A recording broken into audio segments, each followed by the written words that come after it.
Sultan Sarayı kimi bu taxt neyi gösterir? Bu taxt çok şeylerden haber verir. Burada mütləq neler olubdu? Neler olub? Çoxlu ordiyalar. Burada SOİKPMK Politbürosunun karanlık mekanı.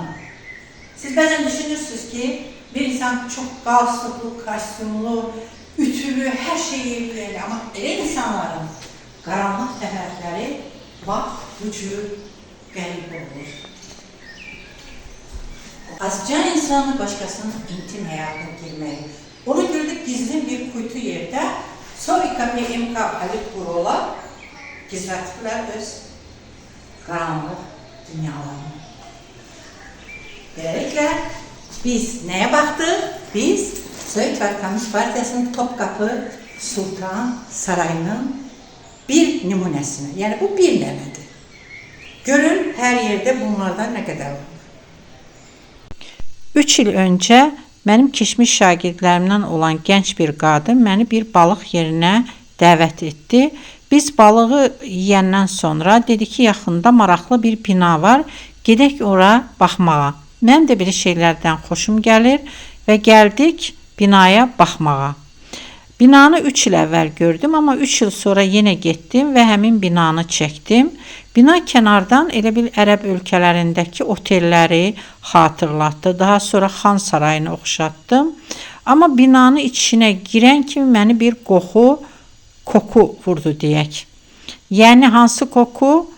70-ci, 80-ci illər SOİKPMK, Kompartiya, Siyasi Büro, Əliyev, Brejnev, bax o qoxunu vurdu. Çünki bu bina ancaq 70-ci illərə aid ola bilər və sonraki dövrdə bina bax bu cür baxımsız qalıb dağılmaq üzrədir. Halbuki bu binanı bir insana yaxud insanlara verib gözəl bir istirahət yerinə, ondan sonra otelə çevirmək olardı. Amma Əliyevləri bilirsiniz.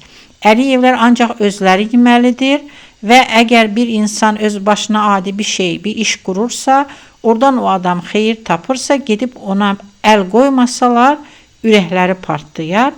Halbuki, bax, bir cür binalar Azərbaycanda çoxdur. Hansı ki, özləri də istifadə etmirlər, nə də başqasına da vermirlər. Yisələr ancaq özləri yeyirlər, mədələri də ki, cırılmır ki, cırılmır.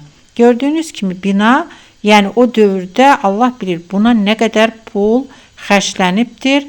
Həm böyükdür, həm hər cür şəraiti var və buradan ancaq öz məqsədləri üçün istifadə ediblər.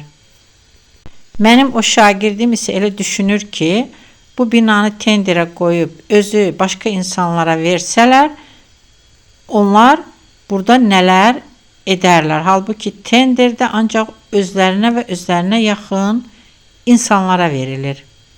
Və bu taxtı görəndə isə lap şok oldum və 70-80-ci illər təsəvvür edin ki, sultan saraylarına oxşayan taxt. Allah bilir bu taxt nələrin şahidi olub və taxtın dili olsa bizə nələrdən danışardı.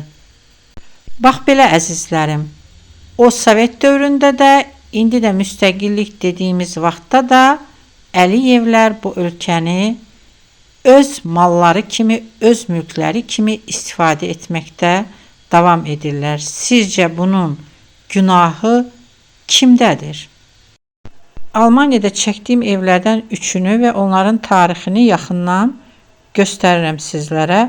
Və baxın, görün orada 19-cu əsrdə, hətta 14-cü əsrdə tikilən binalardan necə hələ də istifadə olunur.